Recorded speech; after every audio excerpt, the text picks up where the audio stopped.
Madame, monsieur, bonsoir.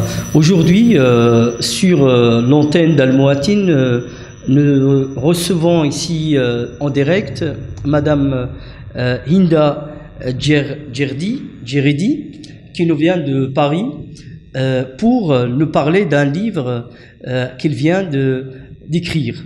Le livre en question, il s'intitule « L'âme du Ramadan ». Donc, on va faire une petite présentation de Hinda Djeredi, qui est une naturopathe, il est présentatrice radio de l'émission Parler bien-être et réussite sur France Maghreb 2 à Paris, une émission qui a pour but de tisser les liens entre tous les citoyens du monde et valoriser la personne humaine dans toutes ses dimensions.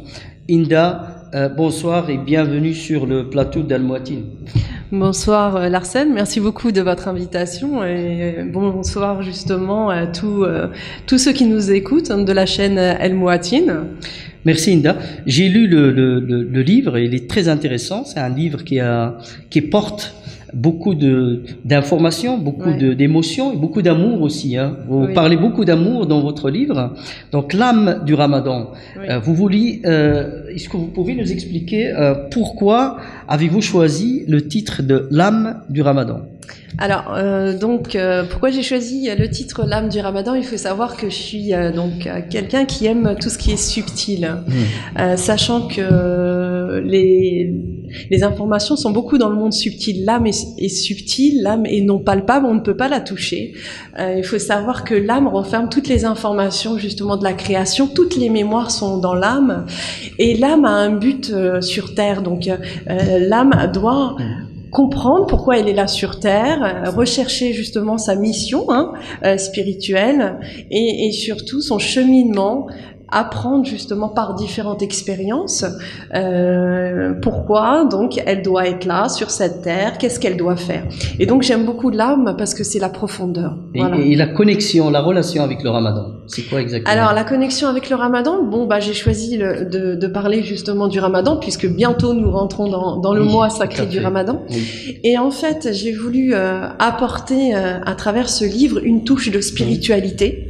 Donc il faut savoir que ce n'est pas un livre en soi religieux, puisque je n'ai pas fait d'études dans les sciences islamiques, mais c'est un livre spirituel. Donc dans la spiritualité, c'est vrai que je parle beaucoup d'amour, parce que l'amour, mais pas n'importe quel amour, l'amour inconditionnel, l'amour divin, c'est ma compréhension du monde en fait, c'est ma compréhension de l'islam, puisque étant moi-même musulmane, il est important pour moi de transmettre humblement bien sûr, parce que je ne détiens pas la vérité absolue, mais c'est mon expérience que je transmets à travers ce livre, et c'est aussi l'étude parce que j'ai fait beaucoup de recherches à travers différents chercheurs, des scientifiques, des médecins, qui ont donné leur point de vue justement sur les bienfaits thérapeutiques du jeûne, parce que le jeûne a des bienfaits et qui sont reconnus dans la naturopathie. Donc la naturopathie,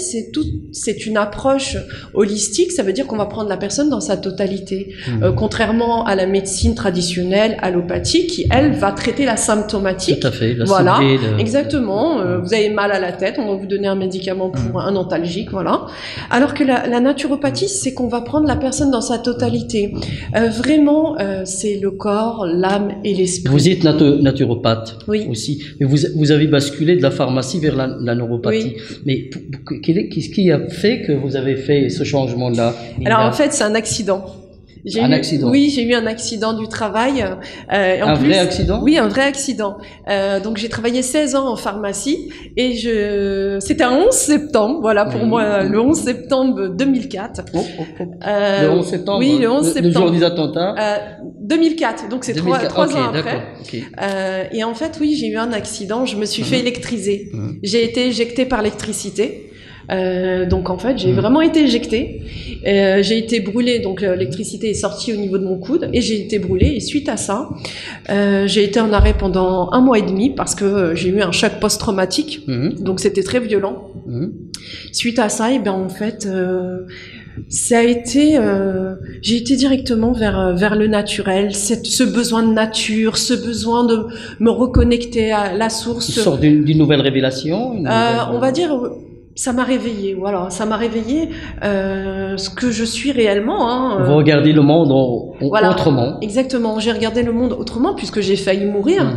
Donc j'ai eu une autre approche, vraiment de voir par d'autres dimensions. La gratitude de la vie, donc ce sentiment d'être en vie encore et d'aller vers la nature, les traitements naturels, vers qu'est-ce qui me fait vraiment du bien, de me reconnecter à la nature, de me reconnecter à mon corps moi-même. Et j'ai compris à travers cette expérience fort traumatique que nous avions tout en nous et qu'il était important de nous respecter. Voilà, c'était une autre vision du monde, parce que travaillant pendant 16 ans en pharmacie, qui est une vision assez cartésienne, vraiment fermée dans le sens où je crois en ce que je vois. Là, j'ai vraiment eu cette, on va dire un peu une approche mystique, entre guillemets, où on a accès à d'autres plans, où là, le monde invisible prend toute sa place. Votre mode de vie a changé. Exactement. Et est devenu un autre. Mon mode de vie a changé, ma vision du monde a changé, ma vision des êtres humains a changé, et surtout mon amour pour les autres. C'est surtout ça. Mon amour pour autrui, mon amour pour l'être humain. Je le fais vraiment simplement et avec la bonne intention. Et vous essayez avec votre expérience maintenant, professionnelle, etc., à aider justement les personnes à atteindre un équilibre pour pouvoir vivre avec l'autre. Exactement. Donc c'est votre travail de tous les jours actuellement. Exactement. Et comment vous faites ça? En fait, en tant que naturopathe, j'ai côtoyé beaucoup de personnes qui sont en souffrance énorme. Donc quel genre de souffrance? J'ai aidé des personnes, par exemple, qui étaient en fin de vie. Qui avaient des cancers et qui étaient en fin de vie. J'ai une expérience merveilleuse. Vous pouvez nous donner des exemples? Oui, bien sûr. J'ai une expérience merveilleuse. Un jour, on m'a appelé pour me dire, voilà, il y a une personne qui va mourir. C'était un artiste, un Colombien, je crois. Et il a connu la torture, donc dans des prisons et tout. Et donc c'était quelqu'un qui n'était pas du tout croyant, mais pas du tout croyant, et donc qui avait peur de la mort. Et qu'il était donc en fin de vie, et donc on m'appelle à côté de lui, à son chevet. Et donc voilà, avec beaucoup de bienveillance, beaucoup d'amour, je vois cette personne, je lui parle. Il faut savoir que 80% de la consultation, c'est beaucoup de l'écoute. On est énormément dans l'écoute. Et ça, c'est vraiment très important. Et il faut aimer l'autre.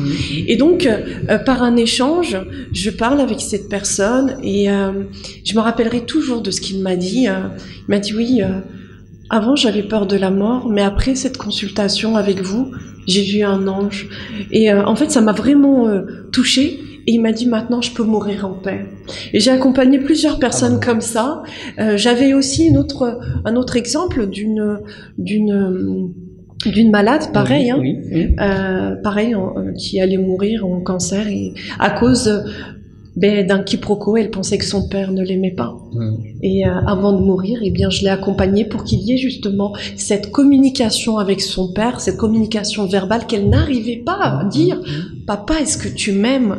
Et donc, par ce travail, elle a pu mourir en paix parce que son père l'a pris dans les bras et lui a dit « Non, je t'aime ».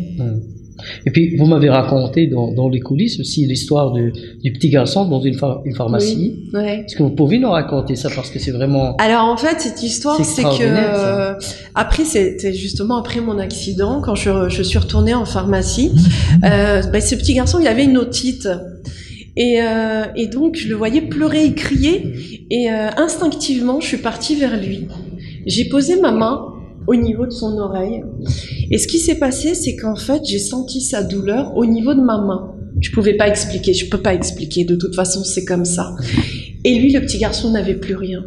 Mais moi, j'avais la douleur dans la main. Et comme je ne connaissais pas, pendant quelques temps, j'ai eu mal à la main. Bon, aujourd'hui, Ça s'est passé, hein, ça fait plus d'11 ans cette histoire. Donc maintenant, j'ai compris la notion d'équilibre en tout, au niveau justement des énergies, puisque nous sommes aussi un corps énergétique. Quand vous parlez d'équilibre, vous parlez au niveau du moi, de la personne. Il doit être vraiment bien développé. En fait, je parle surtout au niveau du corps énergétique, oui. Parce que la personne, c'est aussi un corps énergétique. Ce n'est pas qu'un corps physique. Nous sommes justement un équilibre ionique. La relation entre le corps et l'esprit. Oui, elle est très importante. Oui. Alors, la relation entre le corps et l'esprit est très importante. Pourquoi?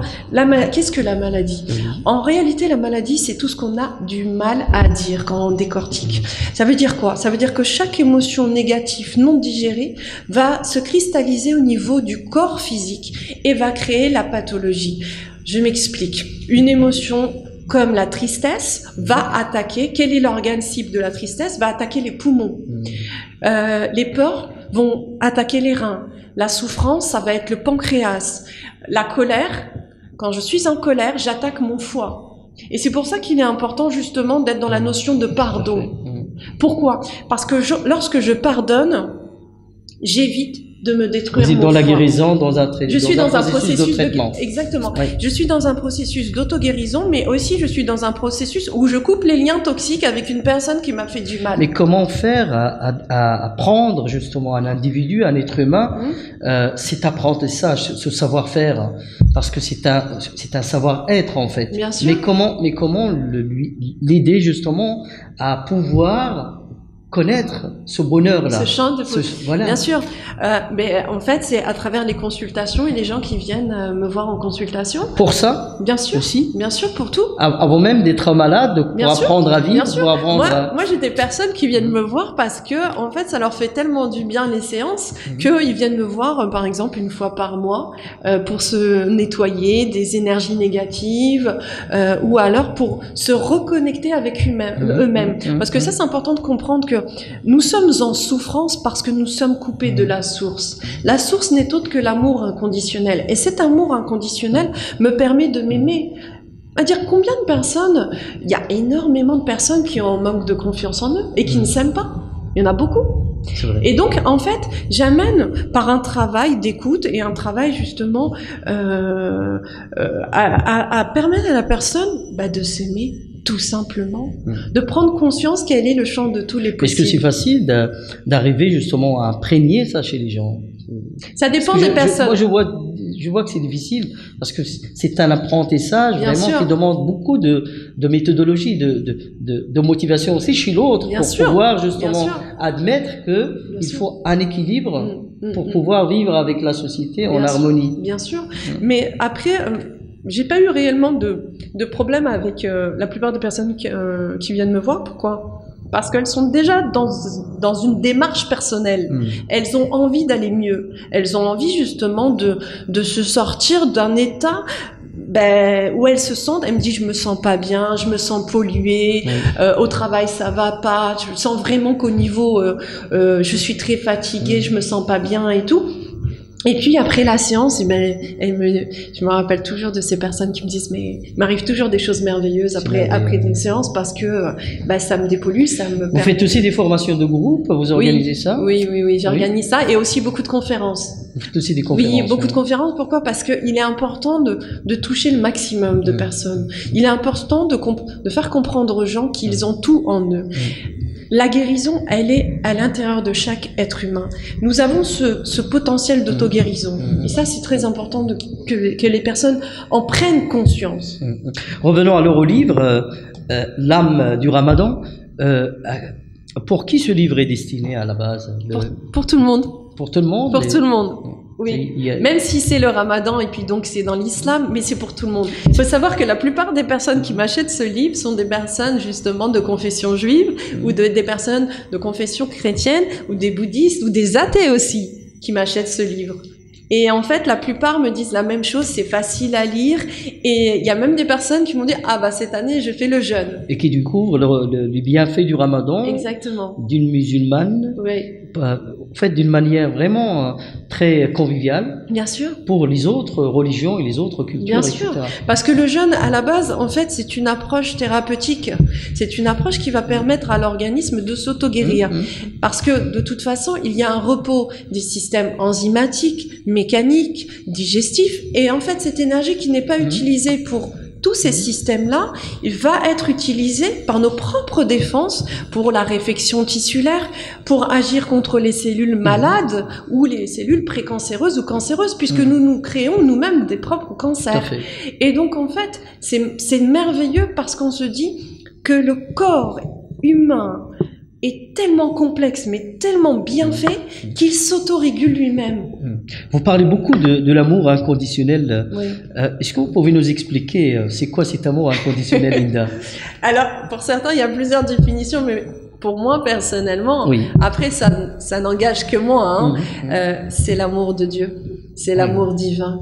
C'est un amour tellement fort que cet amour nous permet d'aimer les autres. Même, même ceux qui nous font du mal, on leur souhaite que le bien. C'est-à-dire que pour moi, une personne qui fait du mal est une personne en souffrance. Une personne qui fait du mal est une personne qui a été, puisque nous naissons tous comme des anges. C'est-à-dire nous naissons vierges de toute programmation négative. Et en fait, c'est notre vécu, c'est la carence affective, le manque d'amour, le manque de reconnaissance, qui va faire qu'une personne va être chargée de colère, de rancune. Mais cet amour inconditionnel, moi personnellement, m'a permis de transcender mes propres parties obscures.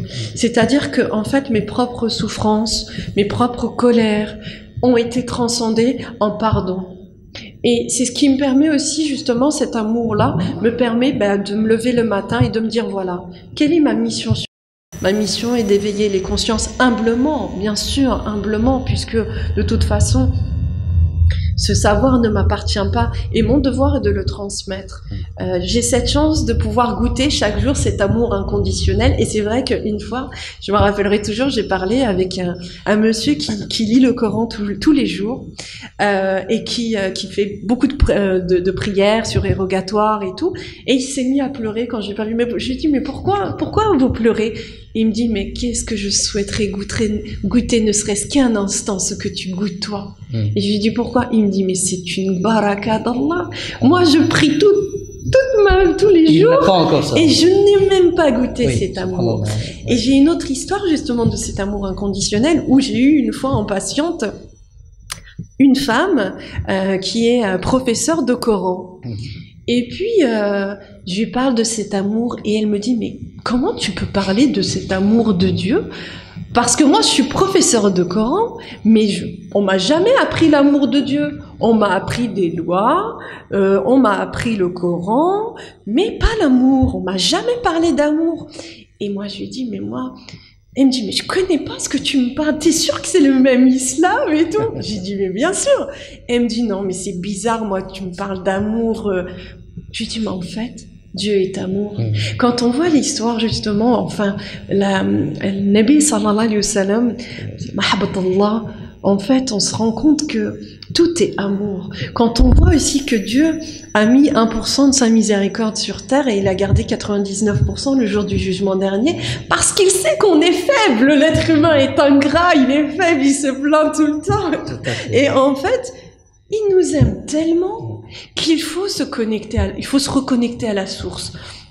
En fait, il faut comprendre une chose, c'est que nous, en tant qu'êtres humains, si on veut retrouver notre équilibre, il faut se reconnecter à cet amour inconditionnel. Parce que c'est cet amour-là qui nous permettra d'aller vers les autres. Aujourd'hui, nous sommes dans un monde où il y a beaucoup d'ignorance.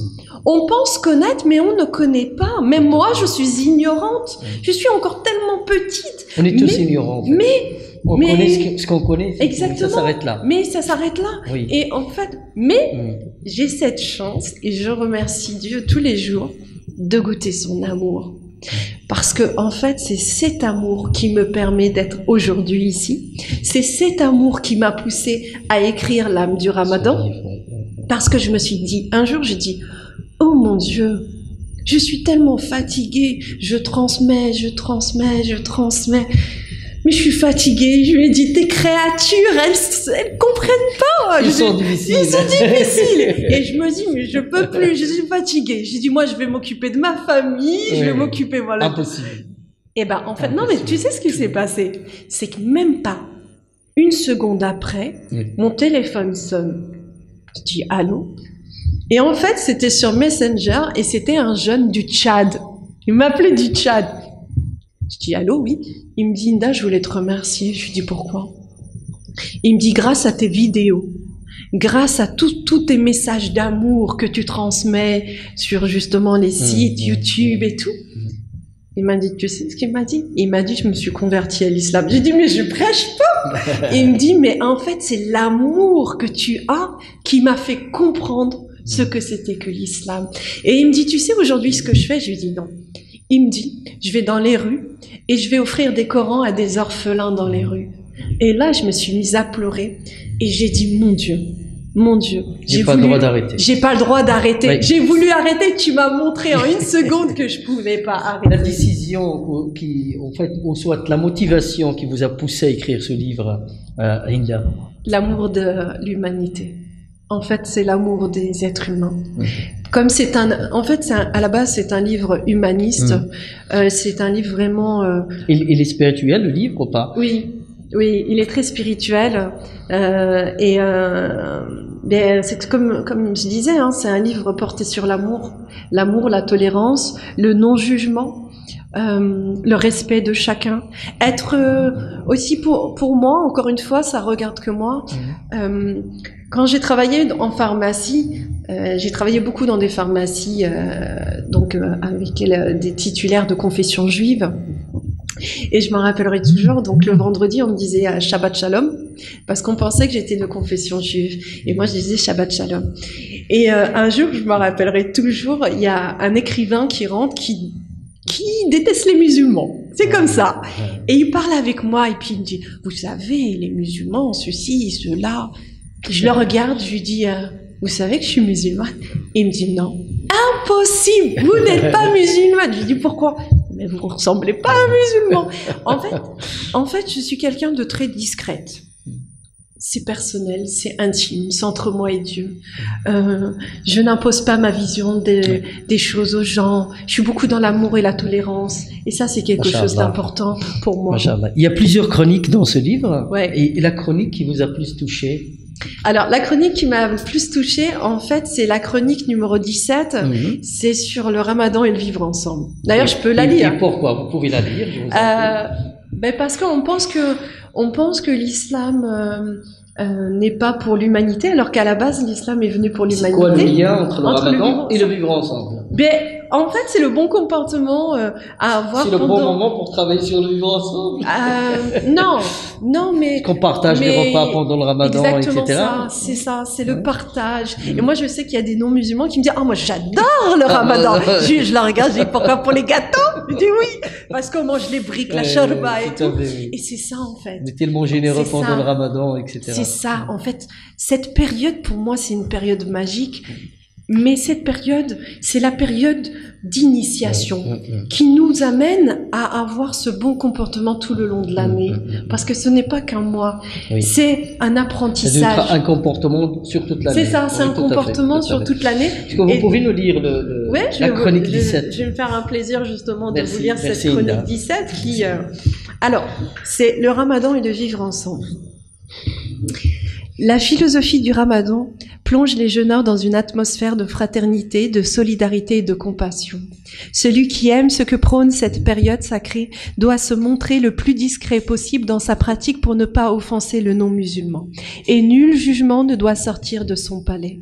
Un proverbe arabe disait à propos, « N'ouvre la bouche que si tu es sûr que ce que tu vas dire est plus beau que le silence. » Le jeûneur cherche à atteindre l'état d'harmonie et de bienveillance à l'égard de celui qui appartient à une confession ou un milieu différent. On développe donc une culture de paix, des relations amicales et un profond désir commun de sérénité et de tolérance. C'est une période d'inspiration qui apporte les clés nécessaires à l'éveil de la conscience humaine et surtout qui montre aux musulmans le bon comportement à suivre tout au long de l'année. Nous devons comprendre que chaque individu est singulier et a le droit d'exister en étant unique. Nous ne voulons pas d'un clone ni d'un être avec une pensée arrêtée, mais bien au contraire, nous l'encourageons à cultiver sa réflexion propre et variée pour trouver ensemble des solutions humanistes et bienveillantes. Quel bonheur de comprendre que cette période de jeûne nous rapproche de l'humanité multiple en nos frères. C'est aussi le moment propice et une meilleure manière de se réconcilier avec notre être intérieur afin de servir au mieux notre intérêt universel pour la dignité humaine. Martin Luther King ainsi le résumait. Nous devons apprendre à vivre ensemble comme des frères, sinon nous allons mourir tous ensemble comme des idiots. C'est beau, franchement c'est beau. C'est beau parce que ça résume tout en fait. Ça résume. Ben oui. Nous sommes tous neutres, nous sommes tous uniques, nous sommes tous individuellement différents l'un de l'autre et nous devons tous ensemble trouver des similitudes pour aller vers l'avant et pour construire un monde meilleur ensemble. Et c'est beau, c'est vraiment magnifique. Et alors mettre ça en relation avec le Ramadan, c'est vrai le mois du pardon, le mois de la paix, le mois de l'amour, etc. Et comme vous le dites très bien, j'espère aussi que tout le monde, tous les musulmans travaillent sur ce bon comportement toute l'année et pas uniquement pendant le Ramadan.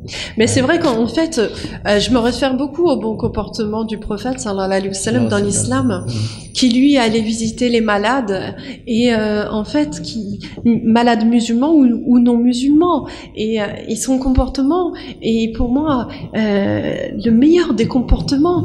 Et il était El-Amin, le juste. À chaque fois qu'il y avait des problèmes, on allait le voir. C'était quelqu'un qui pardonnait, qui était beaucoup dans l'amour. Et en fait, j'ai lu ce passage où il s'est mis à pleurer et un de ses compagnons lui a dit, mais Ya Rasulallah, pourquoi tu pleures? Et il lui a dit, je pleure pour mes frères. Et le compagnon lui a dit, mais nous ne sommes pas tes frères. Il dit non. Ce sont les musulmans qui viendront après vous, justement. Et il pleurait pour nous, parce que nous, on n'a pas eu cette chance de le connaître.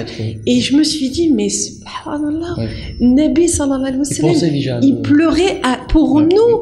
Et je me dis, est-ce que nous pleurons pour lui? Parce que nous, on a eu justement l'islam sans se battre. À l'époque, les compagnons du prophète, sallallahu alayhi wa sallam, ils ont vu leur famille tuée devant eux, ils ont vu leur famille massacrée, et on leur a dit, renie ton Dieu, renie, et ils nous dit non, jamais on reniera. Et nous, en fait, on a eu l'islam, et je me dis, notre meilleur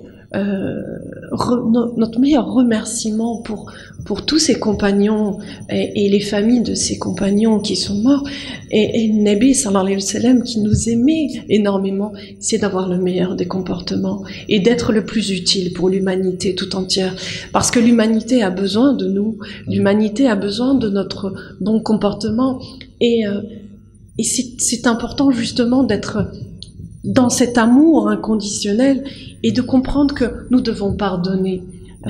Moi, des fois, quand j'ai aussi certaines personnes, je leur dis, est-ce que vous êtes prêts à pardonner? Ils me disent, jamais je pardonnerai. Un peu, tu vois, jamais je pardonnerai celui qui m'a fait du mal. J'ai dit, et toi, quand tu fais des erreurs, tu te pleures, tu dis, oh mon Dieu, pardonne-moi. Tu veux que Dieu te pardonne? Oui. Bah, bien sûr. Mais moi, je suis un être humain. Non. Toi, en tant qu'être humain, en tant que créature de Dieu, tu dois pardonner. Allez, ce soir, on pardonne à tout le monde. On pardonne à tout le monde. Vous et moi, on pardonne à tout le monde. On pardonne à l'humanité tout entière. Toute l'humanité entière. Hinda, le livre, ça se vend où? On peut l'acheter pour les gens qui sont intéressés par ce beau livre. En fait, ce livre, donc l'âme du Ramadan, vous le trouvez pour le moment sur le site Amazon. Sur Amazon. Oui. Voilà. D'ailleurs, je fais un petit clin d'œil à la maison d'édition Self Scriptum parce que justement, c'est grâce aussi à cette maison d'édition que ce livre est là et qu'il a cru à ce projet. Et je remercie en tout cas aussi toutes mes amies, ma famille. Oui. Ma mère aussi, ma sœur, mon père et tous ceux qui ont cru en moi aussi et qui m'ont dit non Hinda, c'est important que tu le mettes justement dans un livre parce que ce livre c'est vraiment aussi un hommage en honneur à tous ces chercheurs qui ont écrit pour justement trouver les bienfaits à travers ce livre, ça peut être un guide pratique. Comment on commence le ramadan, comment on mange pendant le ramadan, comment on finit le ramadan. Il y a aussi dedans des chroniques sur la méditation. En fait, le prophète sallallahu alayhi wa sallam parlait beaucoup de méditation. Et c'est très important de méditer. Pourquoi? Parce que la méditation nous permet d'aller au-delà du moi, de l'ego, du mental. Et il nous permet justement d'être réellement en connexion avec le divin. Et cette connexion avec le divin est très importante. Parce que, en fait, on ressent à travers la méditation un état de bien-être. Et pour être dans cet état de bien-être, il faut réellement être dans cet état méditatif pour calmer à la fois le mental et en fait c'est ce qu'on appelle mettre dans un état de conscience modifié. En ondes cérébrales, on appelle ça des ondes cérébrales alpha. Et ça c'est vraiment important parce que la méditation nous amène à être justement dans cet état de conscience modifié, mais nous amène surtout à être en paix avec nous-mêmes, pour être en paix avec les autres. Et à comprendre la dimension spirituelle, justement, de cette période, et que la méditation est très importante pour être dans l'être et non dans le paraître. Tout à fait. Parce que ça, c'est important. Et on trouve justement chez ce mécanisme de méditation chez les soufis, parce que c'est un dhikr. Donc ils font justement leur manière de faire la méditation, justement, pour atteindre vraiment, disons, un niveau très important, un niveau spirituel, et se rapprocher beaucoup plus de Dieu, etc. C'est ce qui est fait aussi chez le soufi, qu'il a ce mode de comportement vraiment très ouvert aux autres, parce qu'il considère que son propre ennemi c'est lui-même et qu'il doit faire des efforts sur son comportement. Voilà, donc c'est magnifique. En tout cas, Hinda, je vous remercie beaucoup pour ce beau livre, et j'espère que voilà, et on remercie aussi beaucoup la maison d'édition, donc Self Scriptum, qui vous ont donné la chance d'écrire ce livre. Le livre va être aussi traduit en arabe, il est en cours de traduction, voilà. Donc il va apparaître aussi en arabe. Donc un dernier mot, Linda, pour nos éditeurs et pour nos téléspectateurs. Un dernier mot, c'est pour moi c'est une chance à chaque fois de transmettre, et c'est aussi une lourde responsabilité. Pourquoi? Parce que chaque mot a un pouvoir, et mon but premier c'est de jamais offenser l'autre, et comprendre que moi je le fais vraiment par amour, et comme je dis toujours, on ne prendra rien avec nous, seulement nos bonnes actions et surtout notre niya, notre bonne intention. Parce que il est important, certes, de faire des actions, mais toujours avec la niya. Parce que cette niya, c'est notre meilleur bouclier dans la vie. Et je dis toujours, la meilleure des richesses, c'est pas ce qu'on possède, c'est notre cœur. Parce que notre cœur est rempli d'amour. Et si notre cœur est rempli d'amour, c'est la meilleure des richesses. Alhamdulillah. Merci beaucoup, Hinda. Merci en tout cas, Merci pour votre présence ce soir à Bruxelles, spécialement pour présenter ce livre. Madame, Monsieur, c'est ici que se termine notre émission ce soir. Et à la semaine prochaine avec un nouvel invité et une nouvelle histoire. Et merci beaucoup de nous avoir suivis.